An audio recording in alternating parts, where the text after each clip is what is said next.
Tiba-tiba ada sekelompok ikhwan yang datang kepada Allah, yang kehilangan saudaranya. Kok nggak ada di surga gitu kan? Ketika dia mau berangkat. Padahal dua punya cita-cita yang sama dan sebagainya, tapi karena bekalnya tidak cukup, sebagian ada yang masuk ke dalam neraka. Tiba-tiba mengatakan kepada Allah dengan permohonan yang sangat, "Ya Allah, saya kehilangan saudara saya. Ya Allah, saya kehilangan saudara saya. Ya Allah, dulu kami puasa sama-sama. Ya Allah, dulu kami sholat sama-sama. Ya Allah, dulu kami ibadah sama-sama. Ya Rabb, kami tidak temukan dia di sini. Ya Allah, mohon terus, mohon. Sampai ketika puncak pada permohonannya, tiba-tiba Allah berfirman, "Akhriju man araftum."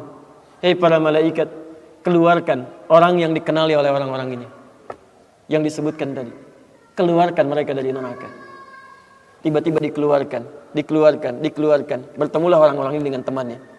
Sampai Allah kemudian dengan rahmatnya katakan lagi, "Akhriju man kana fi qalbihi mithqala dzarratin minal iman." Keluarkan sampai yang ada titik terkecil iman dalam hatinya, keluarkan dari neraka. Bahkan hadis ini ada di Al-Bukhari nanti, ya ada di Al-Bukhari nomor hadis ke-14, posisi paling kiri sebelah bawah, ya, tayyib. Sampai mereka kemudian dikeluarkan dalam keadaan gosong, sudah mulai terbakar habis dan dimasukkan ke dalam surga kemudian. Setelah selesai hisabnya di dalam nerakanya, dikeluarkan dari situ. Jadi ada orang-orang yang dengan syafaat temannya bisa keluar dari neraka, masuk ke dalam surga, ada yang sama sekali tidak membantu itu. Ya, dosa-dosa yang begitu besar tidak bisa keluar dan kekal dia di dalam neraka. Walaupun dia merasa beriman kepada Allah, tapi digugurkan keimanannya dengan ibadah-ibadah yang melanggar ketentuan Allah, seperti syirik dan sebagainya. Tapi poinnya adalah tiba-tiba ada segolongan teman yang memohon kepada Allah Subhanahu wa taala, "Ya Allah, kami puasa sama-sama, kami ibadah sama-sama, kami sholat sama-sama ya Allah, cuman saya nggak temukan dia di sini." Itu indah. Nah, permohonan sesuatu untuk melengkapkan pada yang kurang disebut dengan syafa' namanya. Pelengkap yang kurang disebut dengan syafa'. Makanya di tarawih itu ada salat syafa'. Antum salat 11 rakaat, 2 rakaat penyempurnanya yang ke-10 disebut dengan syafa', 1 rakaat akhirnya disebut dengan witir. Ya, ada teman yang merasakan ada yang kurang nih ya Allah, begitu saya masuk, teman saya nggak ikut, saya ingin dilengkapi dengan itu ya Allah. Tayyib, permohonan untuk menggenapkan sesuatu yang kurang dengan sifat yang sangat memohon luar biasa, maka kalimatnya dirubah dari syafa' menjadi ditambah tak di ujungnya dengan alif di tengahnya. Jadi syafa'at. Ini.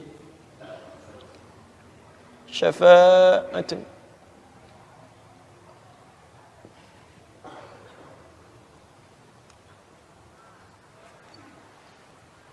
Permohonan untuk mendapatkan kelengkapan nikmat.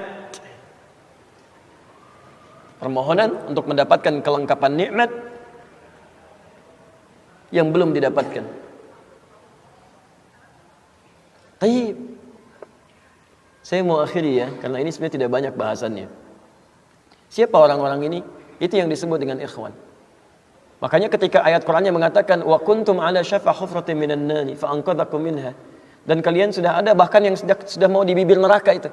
Karena ketika diangkat itu oleh Allah Subhanahu wa taala dengan perintahnya, ya diperintahkan oleh Allah. Tayyib, dalam bahasa hadisnya ada yang diangkat baru neraka itu masuk ke kakinya sampai ke betisnya. Ada yang sudah masuk sampai ke punggungnya.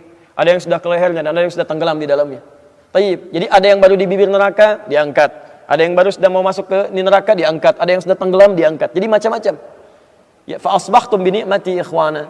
Siapa yang bisa mengangkat itu semua? Di antaranya Allah berikan nikmat kepada Anda dengan dapatnya ikhwan-ikhwan dalam kehidupan.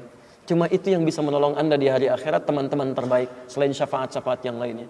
Ada orang mendekat kepada Al-Qur'an, ada orang sering bersalawat kepada Nabi, ada orang mendekat pada hukum-hukum Allah. Ada orang-orang yang belum bisa maksimal menunaikan itu semua, dia cari teman-teman yang soleh yang menunjukkan pada kebaikan-kebaikan. Bukankah sering Anda dapati seperti itu? Mungkin Anda bersahabat dengan teman yang tingkat ibadahnya jauh di atas Anda. Anda masih sibuk dengan urusan dunia, tapi masih menunaikan sholat, masih puasa. Tapi karena kesibukan dunia Anda, Masya Allah, kurang bekal ibadah Anda. Tapi beruntungnya Anda dengan punya teman yang soleh, berjamaah dengan imam yang soleh, puasa dengan dia, buka sama-sama, kadang sering ikut-ikut misalnya dalam ta'limnya, dalam macam-macamnya. Masya Allah. Maka tiba-tiba ketika Anda dikenal oleh dia, diingat oleh dia, di akhirat nanti tidak ditemukan Anda. Ya Allah, dia kawan saya ya Allah. Dia teman saya ya Allah. Dia saudara saya ya Allah. Kami pernah ta'lim sama-sama ya Allah. Kami pernah puasa sama-sama ya Allah. Kami pernah sholat berjamaah sama-sama ya Allah. Mohon jangan pisahkan ya Allah. Jangan pisahkan. Pertanyaan, sudahkah Anda punya teman seperti itu? Yang bisa menolong dalam kebaikan? Kalau belum temukan, cepat cari, mumpung masih hidup. Sebab kalau sudah kehidupan itu berakhir, tidak mudah untuk menemukannya. Maka pastikan di kantor Anda, teman Anda bisa membawa Anda ke surga. Pastikan di rumah Anda, pasangan hidup Anda adalah teman yang bisa membawa Anda ke surga. Pastikan di tempat kehidupan Anda, siapapun tetangga Anda, kerabat Anda, teman-teman sekolah anak Anda adalah teman yang bisa mengingatkan dan membantu Anda untuk mencari Anda bisa masuk ke dalam surga. Dan saya mohon pada Anda semuanya, tolong ingat ini ya, baik-baik. Kalau nanti di akhirat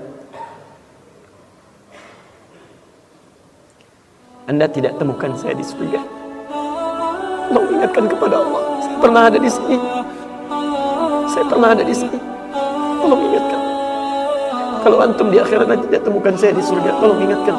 Ya Allah, mohon ya Allah, Adi Hidayat telah mengajar saya dan mengingatkan saya di sini. Ya.